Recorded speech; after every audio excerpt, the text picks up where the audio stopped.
Welcome to the College Knowledge Workshop presented by WorkSource Georgia Mountains. The first thing we're going to talk about is the difference between public and private universities. Public universities are funded by the local and state governments, and they usually offer a lower tuition rate. Private universities rely on tuition fees and private sources to help with funding, and because they're private, tuition is usually higher.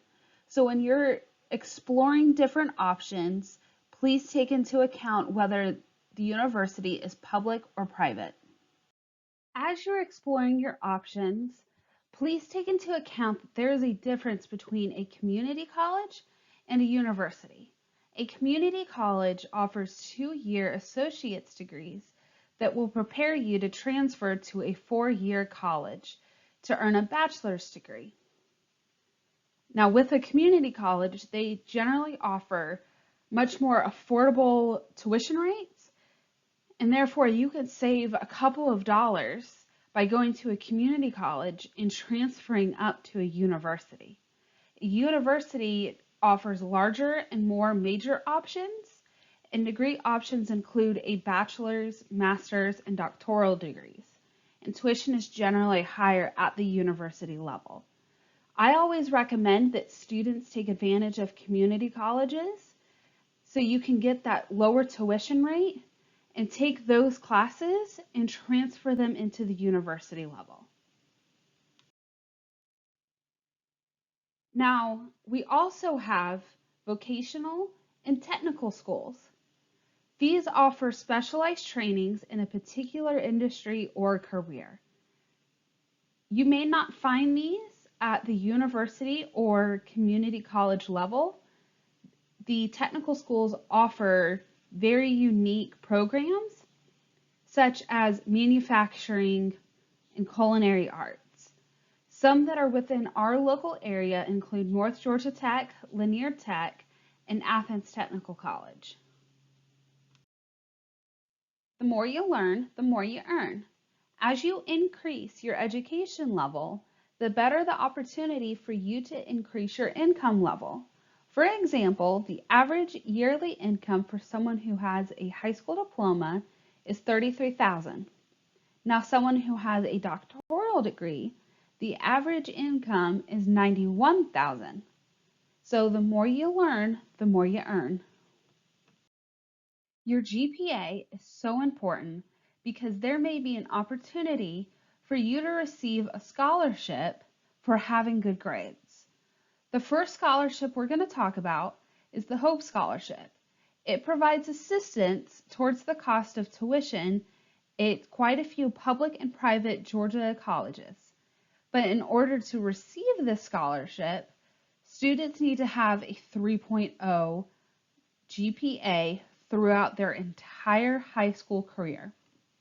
The Zell Miller Scholarship provides full tuition options for students who have a 3.7 GPA or higher. And I also want to point out that the student must graduate valedictorian from their high school in order to qualify for this program. The SAT and ACT are both standardized tests that colleges and universities use to measure a high school student's readiness for college. Now, most colleges and universities require that you take these, either the SAT or the ACT, before they accept you into their program. Now, there is a difference between the SAT and the ACT. The SAT is looking at writing ability, math, and reading, and a perfect score would be a 1600. For more information about the SAT, you can go to the College Board website. Now, the ACT is looking at your English, math, science, reading, and an optional writing component. A perfect score for the ACT would be a 36. For more information about that, you can go to actstudent.org. The ACT and the SAT are very important to take before going to college. I even personally recommend that you take these tests, one or the other, during your junior year of high school as you begin to prepare for your senior year and applying for different programs. The first step in applying for a university or technical college is to go to their website and fill out the application form. Don't forget that there is generally a fee associated with the application, and you will have to submit your high school transcripts. Also, don't forget that you will also need to submit your ACT or SAT scores.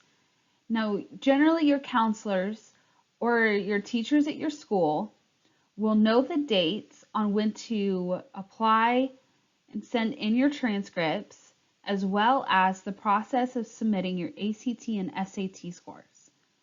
Some colleges, not all, but some may require a few letters of recommendation. In order to get a letter of recommendation, you can ask coaches, teachers, counselors, or other people in your community. When selecting the best college for you, there's so many factors and so many schools to consider.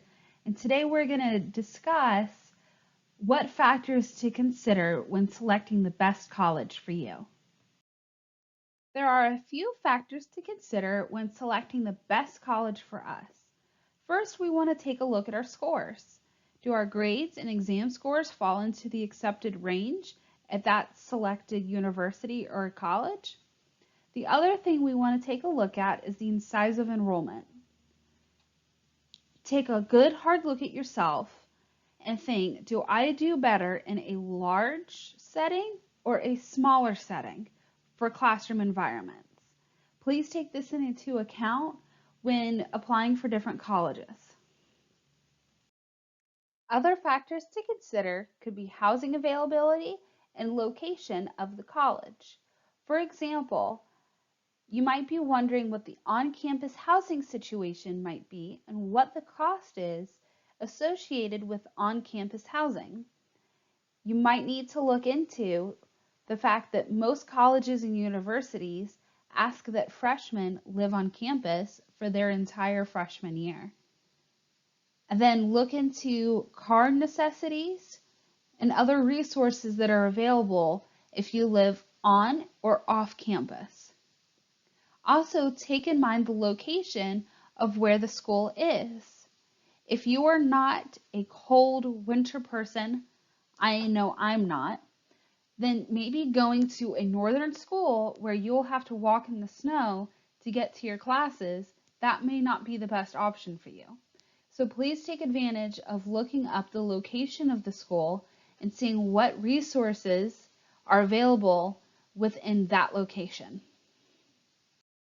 One of the best things you can do during your college experience is taking advantage of the on-campus activities that the colleges and universities will offer. So please take a look at the different clubs, activities, and maybe even jobs that are available for you on campus. When applying to different colleges and universities, one of the biggest factors to consider is the cost of your program. So please, please, please take the opportunity to look at tuition rates, the fees that are associated with each semester, and see if there's any scholarships or grant programs that you can take advantage of to help with the cost of your degree plan. Do you know what the number one reason on why people drop out of school? It's because of the cost. College can be very expensive. Here you can see the average tuition, average room and board, and average expenses associated with going to school. Now these numbers and these averages actually come from the College Board between 2017 and 2018. As you can see, the average tuition rate is almost $10,000. Then the average room and board cost at a public four-year college is another 10 grand. And then lastly, the average expenses that a college student attending a public 4-year college is around $2,000. Now, the other expenses that are listed here could be things such as gas, books, um, anything else that could be associated with going to school that year. Now, a private school, the average tuition for the 4-year private school is about $34,000. Look at the difference between the tuition rates at the public school and the private school. There's a huge difference, right? Now, the average room and board at a private university is about $12,000, and the private expenses would be about $1,700. So overall, the private school education is going to be a little bit more expensive than going to a public university. And another way to cut costs could be going to a technical school or a college or a community college for your first 2 years before transferring up to a 4-year college. Over the next few slides, we're going to discuss a few different financial aid opportunities that might be available for you to use with the cost of college. If you're in need of some financial aid, the best place to start is the FAFSA, which stands for the Free Application for Federal Student Aid. This generally takes about 30 minutes to complete, and it's a free application that is used for you to see what federal grants or scholarships are available to you to use towards the cost of college or technical school. Now, please keep in mind that most schools, most universities, and most technical colleges will require you to complete this application. Please make sure that you allot time to sit down with your parents to fill out this application. Please keep in mind that it's a free application, and if you don't fill it out, you don't know what grants and scholarships you may have access to use towards the cost of college. As we discuss the cost of college, I wanted to share a resource with you from WorkSource Georgia Mountains. WorkSource Georgia Mountains provides funding for education and training to eligible individuals. WorkSource Georgia Mountains administers a federal grant known as the Workforce Innovation and Opportunity Act. The funding we receive is through federal grants, which means that you do not need to pay back any of the funds that you may receive or claim these funds on your taxes. If you live within this 13-county region, WorkSource Georgia Mountains would love to speak with you about helping with the cost of college or one of the ways that we are able to help students is to help with the cost of college and technical school. We are able to pay up to $10,000 to help with the cost of tuition, books, fees, and supplies. In addition to that, transportation and child care services may be provided. Now, in order to receive these funds, we do ask that participants go to an approved school and an approved program. In addition to that, we ask that students complete their program within 2 years or 6 semesters. If you're interested in using the WorkSource Georgia Mountains College program, please check out the approved schools that we are currently working with. WorkSource Georgia Mountains is able to assist students with the cost of tuition if the student goes to school for one of these programs. For more information about WorkSource Georgia Mountains, please feel free to stop by our office at 1856 Thompson Bridge Road in Gainesville. You're also welcome to give us a call, visit our website, or to visit our Facebook page. Thank you for joining me as we talk about college knowledge, and I hope you have learned a couple of valuable skills that will help you in choosing the best program for you.